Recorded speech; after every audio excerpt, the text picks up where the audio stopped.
Hi, welcome. I'm just going to give another example on a simple financial formula for fast, smarter business decisions. So if you haven't seen the previous video, just I explained this formula in more detail. But in this example, we're going to look at how much more sales do you need to make if you employ a new staff member.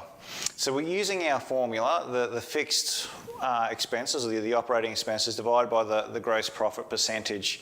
So let's say you the expenses for the new person coming on is going to be 110,000. So that's your fixed expenses. So then we divide that by the gross profit percentage, and in this case, let's say it's a nice easy 0.50 or 50%.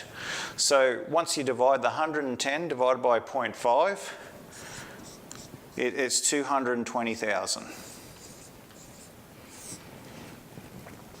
So by using this formula, you know you need to increase your sales by 220,000 for you to break even. If your sales don't go up by that much over a year, then you're going to be worse off by employing this person.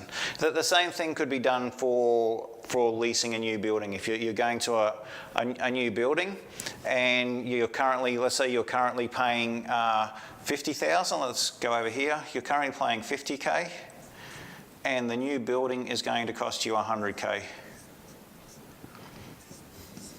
And it's nice and easy, it's 50%.